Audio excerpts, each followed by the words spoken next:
Shadows of Evil, or Zombies Take Manhattan, is the 18th zombie map and the first one released for Black Ops 3. Once again, we jump across the pond to America, but this time we're in Morgue City, as 4 new characters, ripped straight from the pages of a hard-boiled detective novel, fight off waves of the undead, while searching for the answers to many important questions, such as, how did we get here? Why are there tentacle monsters? Who is this well-dressed gentleman, and what does he want from us? And more importantly, why do I keep getting sniper rifles from the box? Ah! One thing I should say right off the bat is that this isn't a bad map. It's not a great one, maybe a good one, but it's definitely better than I remembered. One of the first things I noticed when replaying this map is that it tends to leave you in the dark. No, I don't mean like figuratively leaves you in the dark, I mean it literally leaves you in the dark. There are shadows everywhere. I can't see anything.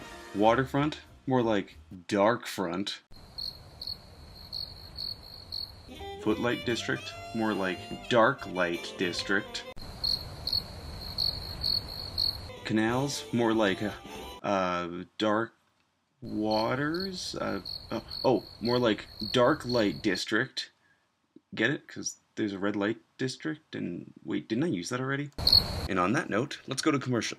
We'll be right back after a word from our sponsors. Do swarms of zombies keep knocking you down? Do your regular grenades not break crowds the way they used to? Widow's Wine is the only buck that players use when fighting the hordes to slow down the action. This multi-purpose beverage is guaranteed to keep zombies from getting too close and for catching those that slip through the cracks. Watch as a few well-placed explosions ensnare the ghouls, stopping them in their tracks. And for those close quarters encounters, a quick slash is all you need to get away. So order now for the low price of 4,000 points, and we'll throw in a bonus. When assaulted on all sides, bust out an emergency web to push the bastards back. So get Widow's Wine and stay safe on the mean streets of Morgue. Before replaying this map, I decided to look up some guides to help me familiarize myself with the environment. The 2 guides I used are here and here. While the guides were really helpful, they kind of highlighted my main problem with this map. Simply put, this is a very unintuitive map. In almost all the other maps, including the ones that I didn't enjoy, there's a clear sense of direction. This tends to take the form of the power being turned on, which is one thing this map didn't have. As a result, I found myself running around trying to find something to do, some goal to strive for. There are the Easter egg steps, but I mean, only losers do the Easter eggs, right? Gameplay-wise, it feels a bit like a remix of Mob of the Dead. Instead of Afterlife, there's Beast Mode. Instead of Brutus, there's Parasites and Margwas. And instead of the airplane and the gondola, there's a train. But while Mob of the Dead was an interconnected maze of different levels and corridors, Shadows of Evil feels more like a 3-pronged fork with a string of spaghetti representing the train connecting the 3 areas. I guess that would explain why there are so many exploding meatballs. Making the map more streamlined certainly makes it a little easier, but it doesn't make it more exciting. I mean, how many times have we seen a map with a hub and 3 spokes? Shinonuma, Derise, Ascension. It gets kind of tiresome after a while.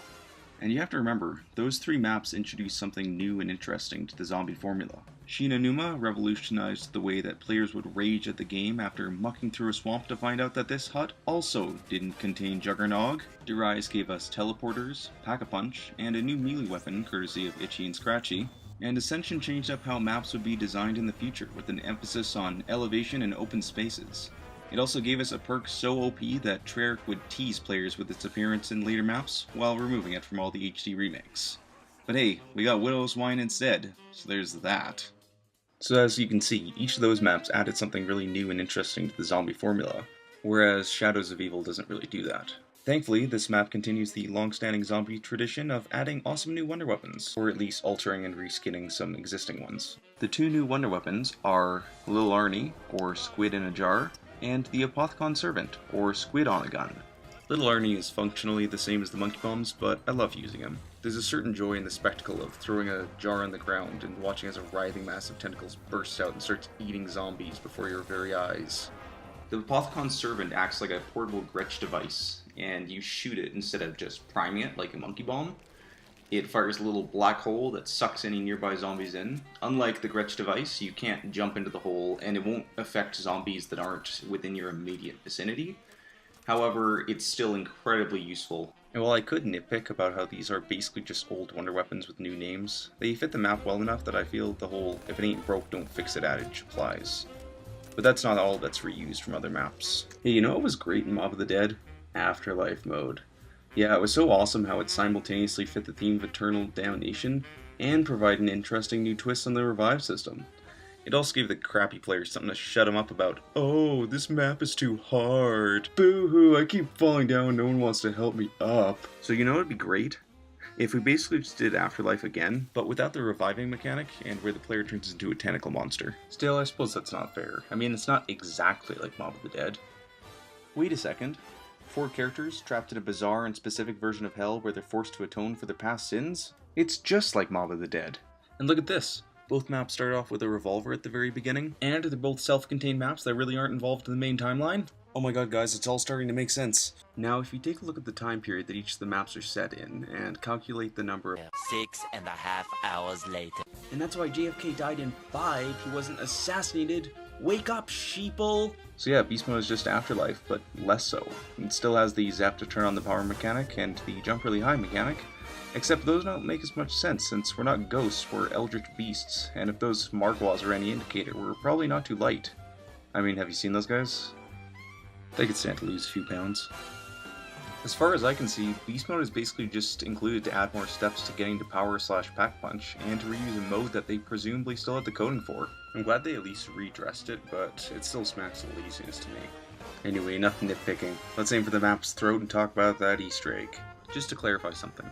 I don't play zombies for the Easter eggs. I'm not one of those people.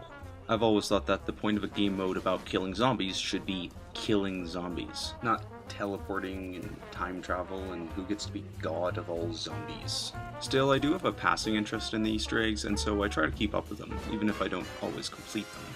So why am I even bringing this up? Well, I decided to look up the Easter egg for this map, and I found out something that is going to blow your mind. This map, for part of the Easter egg, involves playing Capture the Flag.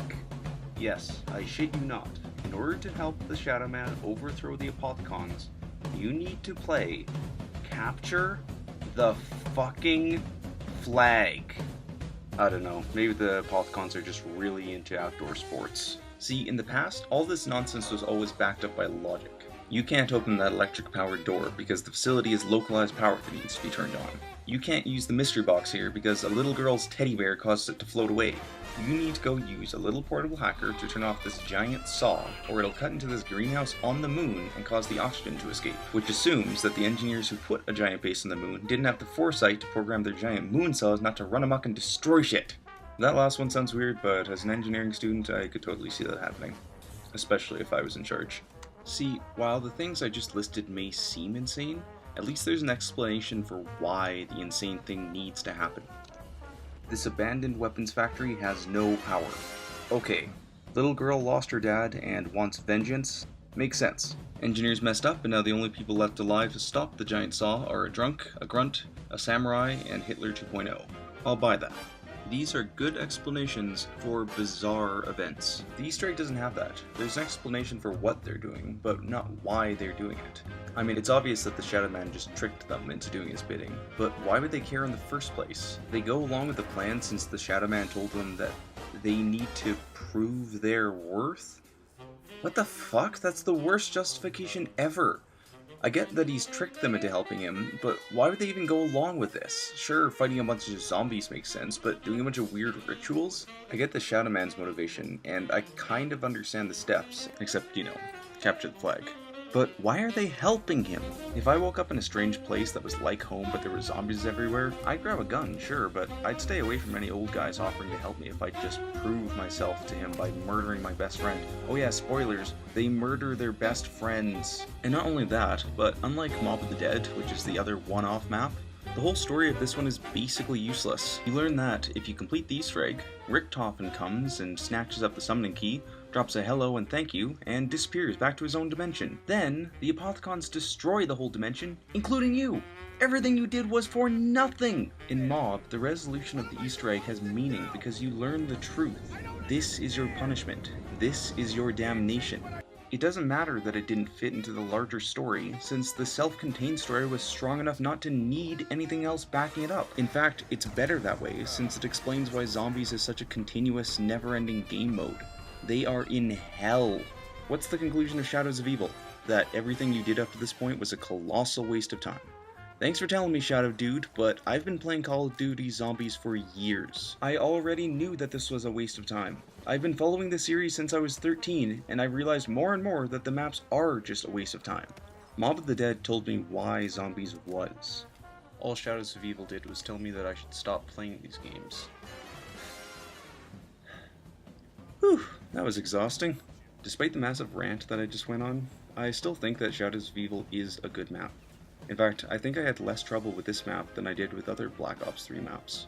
I guess that makes sense, since it feels a bit like a Frankenstein's monster of other maps and ideas, but overall I think it works fairly well. My criticism of the Easter egg isn't directed at this map in particular, but pretty much all the Treyarch Easter eggs.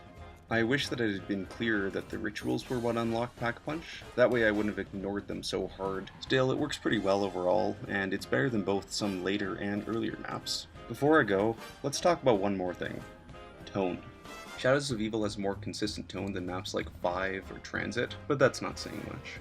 Treyarch has always struggled with balancing fun zombie killing with the serious undertones, but I always thought that Origins felt like a return to form. The tone was just right, having a dark setting with a very light touch of the absurdness that always made zombies good. This map decides to introduce Lovecraft, and whenever you introduce Lovecraft, things are always going to go one of two ways. Either you'll really stick the landing, or you'll fall flat on your face. For the most part, the Lovecraft imagery is handled pretty well, but given that this is COD Zombies, I think the bar is set pretty low.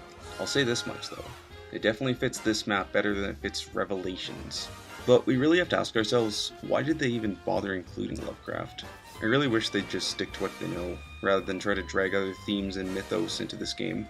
Well, it definitely isn't the worst zombie map out there, and it has very few true negatives. There really isn't that much that helps it stand out from the crowd.